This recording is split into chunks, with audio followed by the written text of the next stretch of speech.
Hello, Debra Lynn here from Opera Today, and I'm very excited because we are 1 week away from our first rehearsal on A House Divided, which is an opera by Philip Seward. There are two people in the cast for this opera. There is a soprano, McKenzie Hare. She's playing a character named Amanda, and there's a tenor. And that will be played by Seth Allen. We borrowed him from Heartland Sings. Thank you, Heartland Sings. And he will be playing a character named Tom.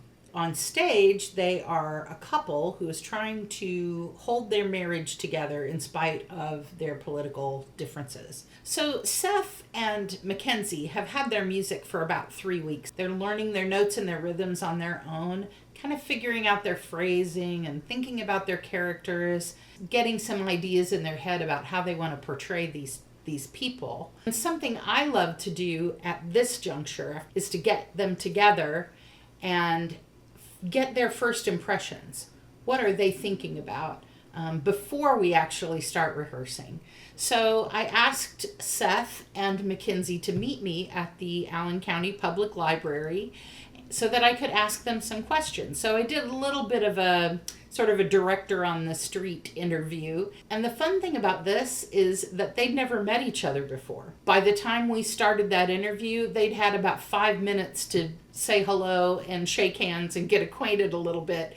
So they haven't been in a position to compare notes with each other about those first impressions that they have.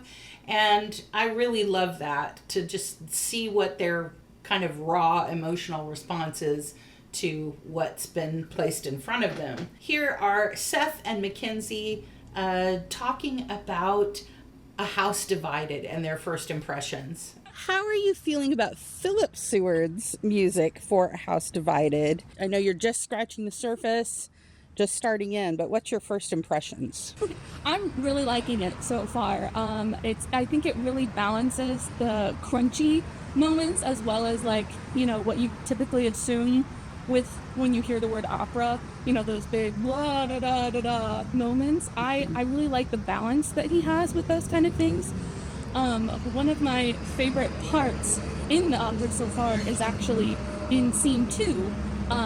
It's kind of a lot of moments where Tom and Amanda are ruminating on, their ideologies and their arguments that they've been having, and then it just swells into this big, beautiful moment. And I think Philip has just done an incredible job with that. For me, I think one of my favorite parts about the show is the recitative. Actually, I find a lot of recitative in modern opera is a little hard to do naturally, and I think Philip does an amazing job of making the recit in this show feel really natural, like we're really talking to one another. Mm-hmm. You can tell he's a singer, I think. Yeah. Tell us about your characters, Tom and Amanda. What's your take? So I see Tom as a really empathetic, really caring, sensitive person. I think that as he ages, he sees the humanity in everybody, no matter their circumstances, and I think that really influences his ideology and what he believes and who he is as a person. Meanwhile, Amanda, very opinionated, I think very proud and very, she gives me, she gives me only child vibes. Where, she is just like, well, obviously this is the correct answer. And, and it's so funny because she's so opposite of who I am, I think, as a person. So it's been so interesting to get to, look at her lines and just be like, how am I going to deliver that in an authentic and honest way? But, I think she's a good person. I think she is a very good person. I think she cares a lot. I think a lot of her viewpoints come from fear and from insecurity and just wanting to feel that safety in herself. So I think that's where it just gets a little misconstrued. Her delivery needs some work. It's just my thoughts. So talk about them as a couple. I mean, you two just met like 5 minutes ago, which is awesome.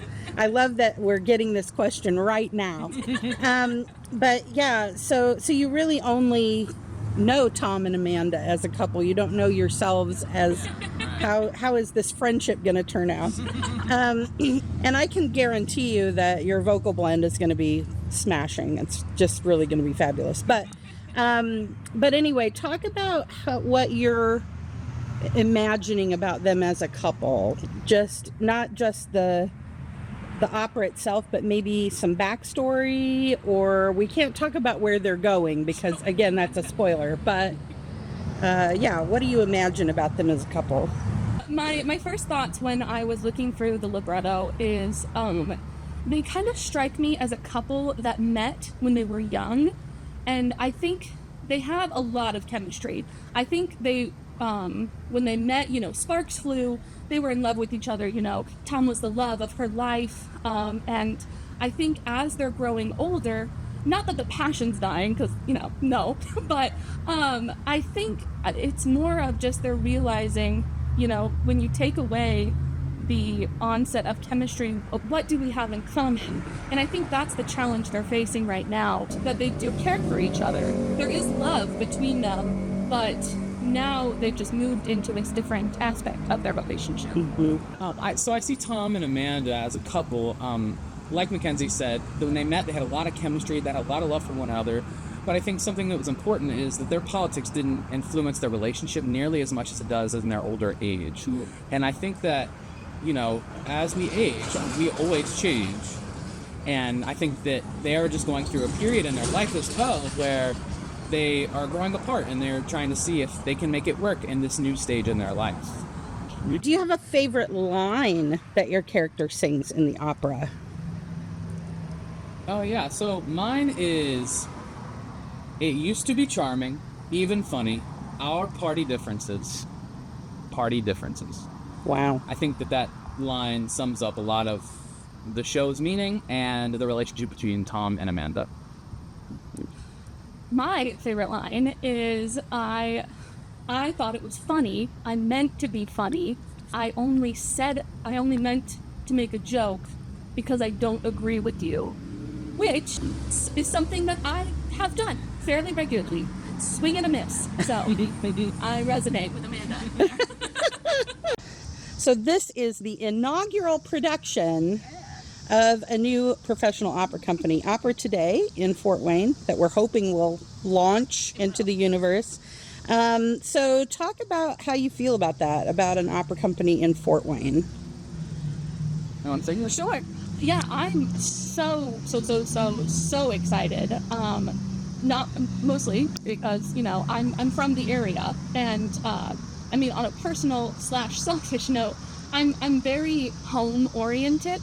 So when I finished my schooling and got my master's degree, my options basically were, hey, go to the East Coast, go to the West Coast, move away from the Midwest. Essentially, you can go to Chicago, but so the thought of having something so close to where I grew up was just, it's a dream come true, because now, I can have the best of both worlds. I can stay in this community that I really love and cherish and be with my family, and also pursue, the career that I, trained for this whole time. So it's such an incredible opportunity, and I'm so excited to see what Opera Today grows into, what it can accomplish, who it brings together. It's just, it's a great thing going on.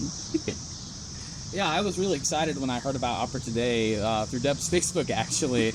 I was living in Connecticut at the time, and I was about to move out here to work for Harlan Sings, and I was thinking to myself, man, there's so many opera companies on the East Coast, I don't want to leave that. And then I saw that, and I said, no way.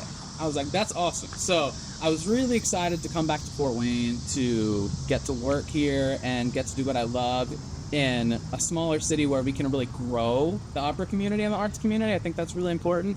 And so I was really excited to become a part of that, and I didn't think it would happen so fast, but here we are.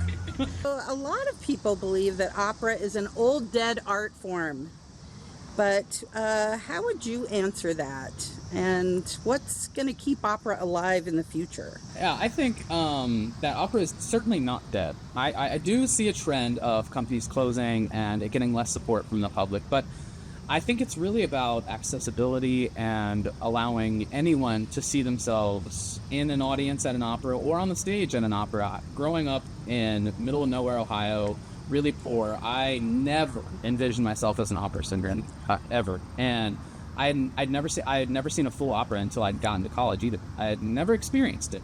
And I think that opera is in this a bubble a little bit right now, and I think that's why it's suffering so much. It really needs to break free from the restraints that it's set on itself, and especially glorifying so much of the past and being unwilling to change. I think that change is very important in growth. And I love seeing some companies like Pacific Opera Project, for example, doing a Super Mario Brothers themed Magic Flute. I thought that was awesome. And it's even coming to Cincinnati because it did so well. And I'm super excited for new things like that, or new American opera to really take over in the scene. Yeah, 100%. I'd say, as like Seth said, I hadn't seen my first opera until I was a freshman in college. Because, my thought growing up, it's just written by a bunch of old dead white guys. So, but, as I've earned my degrees, got my education, all that jazz, I've learned that no, operas are still being written even today. Like this opera, it's a world premiere. It was finished in 2020, so it's not even 5 years old. So I think it's just the biggest hurdle, I think, will be getting the public to see that it isn't just this aristocratic, time passage, where they just go, you put your furs on, your pearls, and you dress up, get your canes and top hats and go to the opera. Like, we could go in jeans and a t-shirt, and, it's something that should be experienced by everyone. And I think that Seth is right. Accessibility is a huge thing that needs to start happening within these companies. And that's why, for Opera Today, I'm so excited. We're at the Allen County Public Library. What better place to have everyone come and see than, a public library? So I'm not worried about the future of opera. I think, artists are really resilient. We're going to find a way to stay afloat, because that's what we do. So. And don't forget, September 21st at 2 and 4 p.m., we'll be in the theater at the main branch of the Allen County Public Library. We hope to see you there.